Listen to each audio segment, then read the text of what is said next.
এরপরে প্রশ্ন হলো, আমি 5 ওয়াক্ত নামাজ পড়ি, আমি একাধিক মেয়েদের সাথে জেনা করে ফেলেছি, এখন আমার করণীয় কি? আমার কি ক্ষমা আছে?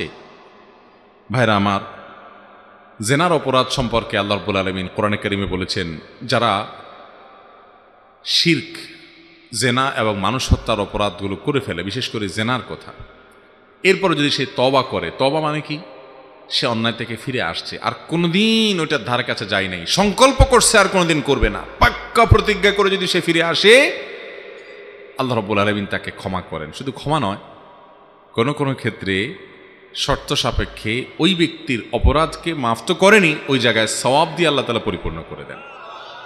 আমাদের অনেক ভাই আছেন এ ব্যাপারে হেজিটেশনে ভোগেন, এ ব্যাপারে ডিপ্রেশনে ভোগেন যে আমি এত গুনাহ করছি, আল্লাহ আমাকে মাফ করবে। মনে রাখবেন, মানুষকে নিরাশ করা হলো শয়তানের বড় ধান্দা। সে আপনাকে নিরাশ করে ফেলবে। শয়তানের কাজ কি জানেন? বলবে যে আরে কোন মুখে আল্লাহর কাছে মাফ চাইবি, তো তোর কি মাফ চাওয়ার মুখ আছে? এত আকাম করছস, থাক, চালায় যা।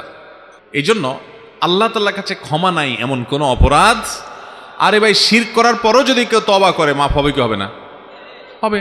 তাহলে জেনা করলে মাফ হবে না কেন? তবে হ্যাঁ, তওবাটা তওবার মতো হইতে হবে। শুধু মুখে আস্তাগফিরুল্লাহ বললে হবে না, ওই অপরাধের রাস্তা থেকে চিরকালের জন্য বেরিয়ে আসতে হবে। ওর ধারে কাছে আর যাওয়া যাবে, আল্লাহ তাআলা অবশ্যই মাফ করবেন ইনশাআল্লাহ।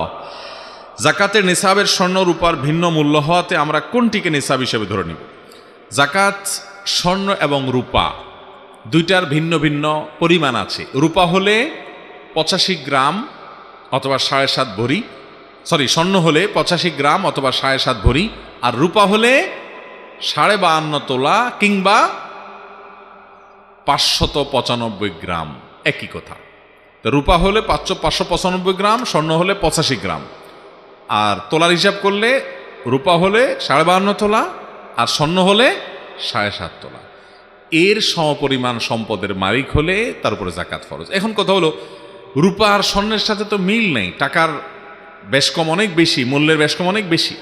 তো এক্ষেত্রে উত্তর হলো, যেই কোনো একটা, এখন রূপার দাম কম, পৃথিবীতে কোনো কালে কোনো সমাজে যদি রূপার দাম বেশিও হয়ে যায়, তখন স্বর্ণেরটা হবে সর্বনিম্ন নিসাব, কথার কথা আর কি। স্বর্ণ এবং রূপা এই দুইটার যে কোনো একটা নিসাবকে টাচ করবে, স্পর্শ করবে, যাকাত ফরজ হবে।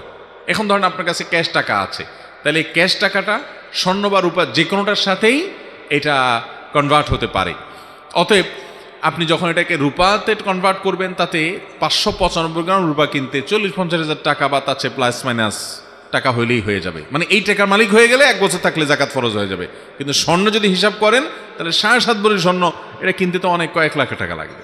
কথা কি বুঝাতে পারছি? এই জন্য স্বর্ণ বা রূপা যে কোনো একটাকে টাচ করলেই যাকাত ফরজ হয়ে যাবে। যার শুধু স্বর্ণ আছে তার 7.5 ভরির আগে যাকাত নাই, কিন্তু একজনের কিছু স্বর্ণ আছে, কিছু টাকা আছে, তাহলে এই স্বর্ণটাকে টাকায় কনভার্ট করে এই টাকা সহ রূপার নেসাব টাচ করলেই যাকাত ফরজ হয়ে যাবে। শুধু স্বর্ণ থাকলে তার 7.5 ভরির নিচে যাকাত হবে না। কথা কি বুঝাতে পারছি? অতএব স্বর্ণ রূপা যে কোনো একটা স্পর্শ করলে যাকাত হবে। আমি একজন যুবক, আমি রাস্তাঘাটে চলার পথে আমার চোখ নিচু রাখতে পারি না, আমি আমাকে নিয়ন্ত্রণ করতে পারছি না। আল্লাহর শপথ, আমি এই পাপ থেকে বাঁচতে চাই। খুব ভালো লাগে যে আমাদের যুবক ভাইরা হারাম থেকে বাঁচার জন্য সংকল্প করছেন। ওলামা একরামের কাউন্সেলিংয়ের মাধ্যমে আল্লাহর ভয়ে তারা আল্লাহর পথে ফিরে আসার চেষ্টা করছেন। ভাইরা, আল্লাহ তাআলা কোরআনে বলেছেন, ওয়াল্লাযীনা জাহাদু ফিনা লানাহদিয়ান্নাহুম সুবুলানা। আল্লাহ বলেছেন, যারা আমার পথে আসার চেষ্টা করবে, হারাম ছেড়ে হালালে পথে আসার চেষ্টা করবে, এই মানুষগুলোকে আল্লাহ বলেছেন লানাহদিয়ান্নাহুম সুবুলানা। অবশ্যই অবশ্যই অবশ্যই, লামে তাকিদ, নুনে তাকিদ, সাকিলা, 3 বার অবশ্যই হবে, 3 বার, অর্থাৎ 3 ধরনের গুরুত্ব আল্লাহ তাআলা আরোপ করে বলেছেন। অবশ্যই অবশ্যই অবশ্যই আমি তাকে আমার দিকে আসার একটা নয়, সুবুলানা, সাবিলের বহু বচন, বহু পথ দেখাবো। যেটা আল্লাহর দিকে আসতে চাইবে, আল্লাহ তাকে বহু পথ দেখাবেন। আপনার কাজ হলো শুরুটা করা এবং আল্লাহর কাছে সারেন্ডার করা, চোখের পানি ফেলা। চোখের গুনাহ থেকে বাঁচতে পারছেন না, প্রথম কাজ হলো যেই জায়গায় গেলে চোখের গুনাহ হয় ওই জায়গায় যাবেন না। ফেসবুক থেকে বাঁচতে পারছেন না, অ্যাপই ডিলিট করে ফেলেন, একটু হিম্মত করেন। অথবা যেসব পেজ আইডি থেকে বাজে জিনিস আছে এগুলো সব আনফলো করে ফেলেন।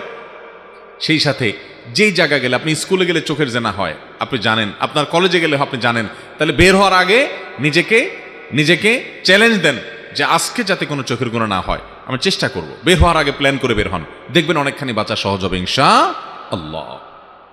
এরপরে যদি হয়ে যায় আল্লাহর কাছে মাপ চান, পরের দিন আরও টাইট হন। এভাবে আপনি কসরত করতে করতে একটা সময় দেখবেন যে গুনাহ থেকে বাঁচা সহজ হয়েছে। ভাইরা আমার, চতুর্দিকে ফিতনার যে আয়োজন চলছে, এই ফিতনা থেকে বেঁচে থেকে নিজেকে জান্নাতের পথে ধরে রাখা অনেক কঠিন। এই জন্য আল্লাহর কাছে পানা চান, আল্লাহুম্মা ইন্নী আউযু বিকা মিনাল ফিতানি মা যাহারা মিনহা ওয়া মা বাতান। আল্লাহ প্রকাশ্য সব ধরনের ফিতনা থেকে আপনার কাছে পানা চাই। আল্লাহ আমাদের সবাইকে হেফাজত থাকার তৌফিক দান করুন।